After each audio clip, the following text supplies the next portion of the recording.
Boa noite, amigos. Aqui eu falo Matheus Chibus, do canal Ciquetum. Em primeiro lugar, queria pedir a todos vocês que se inscrevam nesse canal, que deem um like, sejam membros de nível 3 desse canal, para que possam fazer o nosso curso de sobrevivência intelectual e que rezem por mim. Sigam-me todos nas minhas redes sociais. Olha, Fernando Collor de Mello, para a surpresa de ninguém, foi preso. Não é uma figura muito trágica. Trágica. Não sei quanto foi o dia, porque eu estive viajando esse fim de semana. Mas foi muito trágico. Em primeiro lugar, preciso que se diga o seguinte: Collor de Mello nasceu em uma família do âmago do estamento burocrático. A família do Collor de Mello é tão burocrática que o pai do Collor de Mello, enquanto senador, o pai do Collor de Mello era senador, e ele matou uma pessoa em pleno Senado Federal e ficou por isso mesmo. Ou seja, é uma pessoa que veio, de fato, do alto estamento burocrático. Primeira coisa que precisa ser dita. Entretanto, a retórica do Collor de Mello era uma retórica anti-estamento burocrático, caçador dos marajás.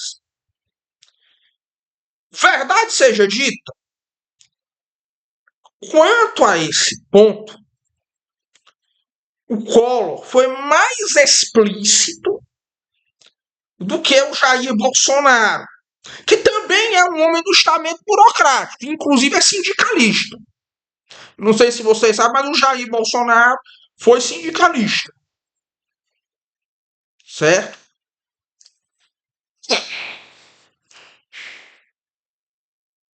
Os padrões do que veio. Preciso antes que eu faça aqui farei aqui uma ressalva antes. Não tenho simpatia nenhuma pela ditadura militar e não tenho reverência nenhuma pelo exército brasileiro. Acho que a ditadura militar foi algo que fez muito mal ao Brasil. Não tenho muita ambiguidade quanto a isso. Agora, moralmente falando, a elite que se assentou no Brasil pós-maio de 88, não pós-maio de 88, pós-88, pós-regime de 88, é feita de gente da pior espécie. É feita de gente da pior espécie, que realmente quase todos, a grande maioria dos políticos posteriores ao regime de 88 são pessoas horríveis. São pessoas monstruosas em todos os sentidos, a maioria, não todos. Todos. Tem uns 20% que escapam. Mas. E que levam a culpa pelos outros 80%. O Collor, nem de longe, é um dos piores políticos em termos, seja lá em qual assunto for, do pós-88. Houve muitos políticos mais corruptos que o Collor. Mesmo essa parte de vida pessoal do Collor é uma coisa que, pós-88, especialmente no que diz respeito aos políticos do Nordeste, não é algo tão pesado assim. O irmão do Collor, o Pedro, falando tudo. Porque suspeitou aí, estava com câncer, suspeitou que a esposa tivesse um caso com Fernando Collor de Mello. Aí ele saiu falando de coisa aí do irmão, isso aí queimou muito a imagem do irmão.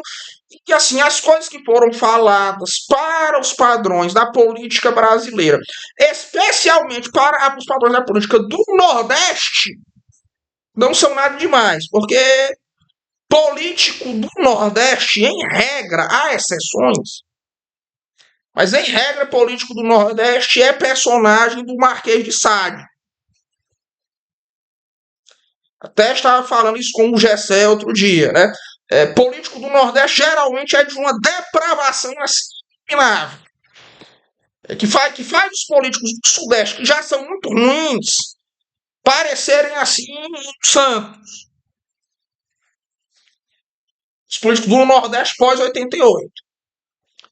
Fernando Collor de Mello, ele se notabilizou com uma retórica hostil ao estamento burocrático.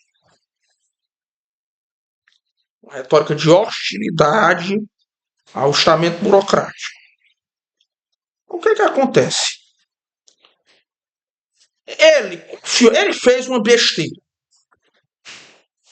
Confiou muito no Roberto Campos, que era alguém de discurso anti-estamento burocrático, mas que também era um burocrata por excelência.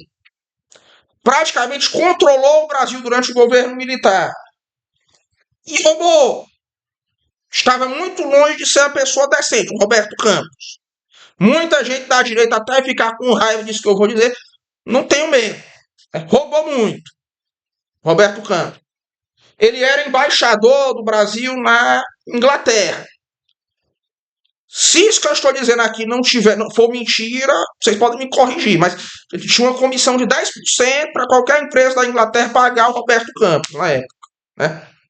Havia a mesma coisa com o Delfim Neto, na embaixada dele na França, na época. Se isso aqui que eu disse for calúnia, eu desafio qualquer pessoa aqui a vir dizer, eu me retrato. O vídeo é o seguinte. Roberto Campos trouxe tecnocratas que trabalhavam na embaixada brasileira em Londres para participarem do gabinete com o Fernando Collor de Mello.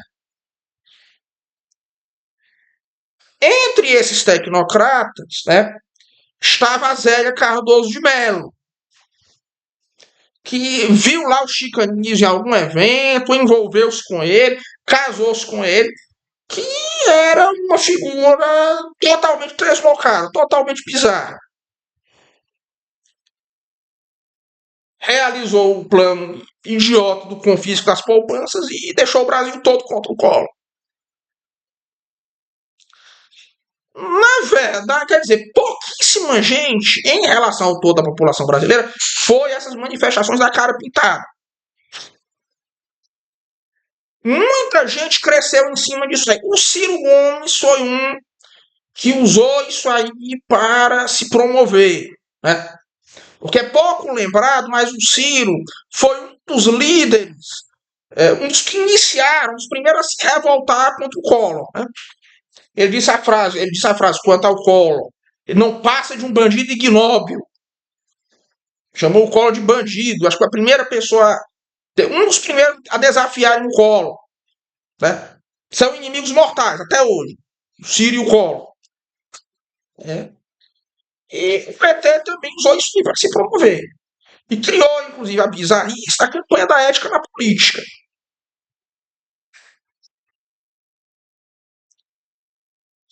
Os meios de comunicação fizeram um ataque brutal ao Collor, envolvendo a vida pessoal dele, uma coisa realmente pesada. Que acho que nunca foi feita depois no Brasil. Por exemplo, evitaram vasculhar muito a vida pessoal da Dilma. Não fizeram disso aí um cavalo de guerra. Olha que o Collor sofreu um impeachment que foi particularmente humilhado.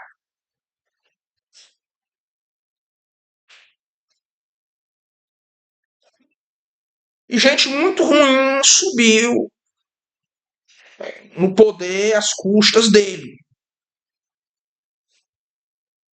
Pessoas muito problemáticas. E pessoas muito piores do que ele. Olha, por exemplo, o Collor é um santo perto do Fernando Henrique Cardoso.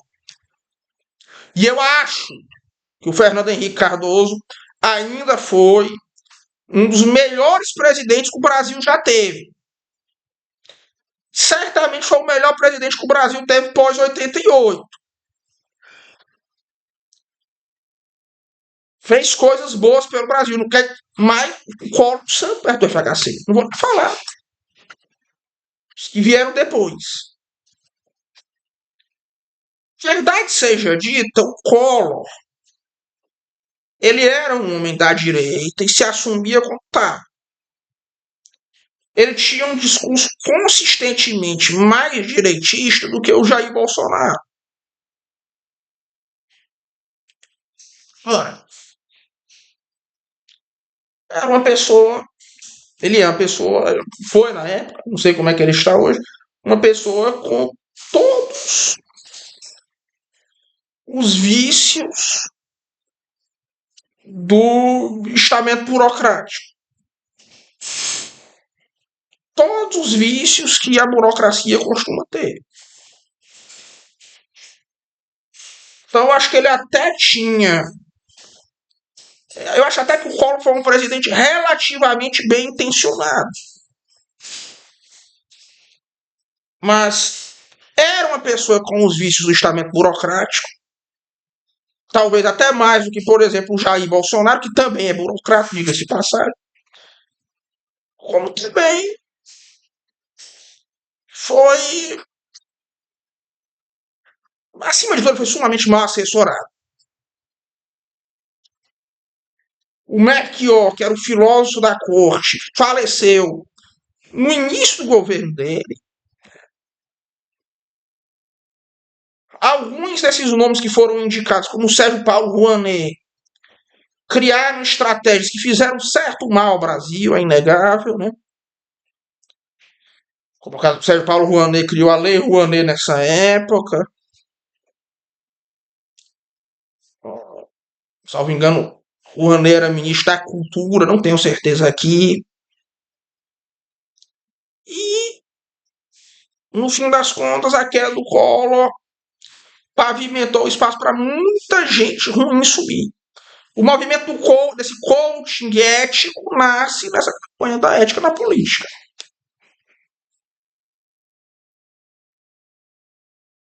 Foi o momento em que você viu marxistas no Brasil terem um discurso sobre ética.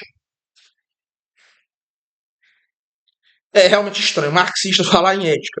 O Brasil acho que é o único país do mundo onde você ouve um marxista falar sobre moral e sobre ética. E também é um dos poucos países do mundo onde marxistas admitem que o marxismo é uma ideologia.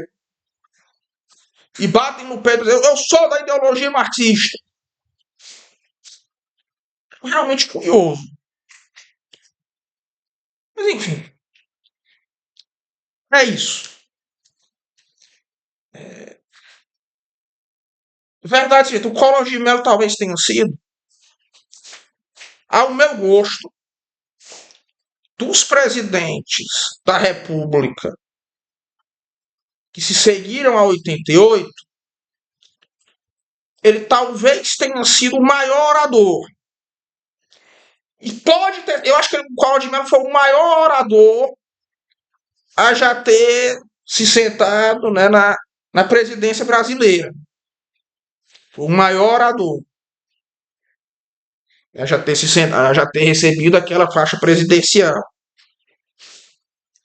O discurso do Fernando Collor de Mello eram todos muito bonitos.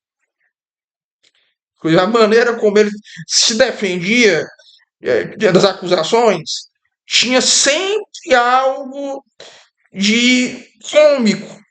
Tinha sempre algo de cômico, mas era um cômico altivo. Né?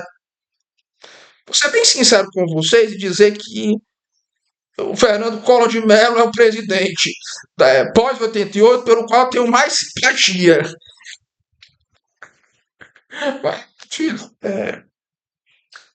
Preso. Vamos ver se ele sai. Abraço, Collor, se você estiver vendo esse vídeo. Gosto muito de você. Pois um forte abraço a todos e até logo.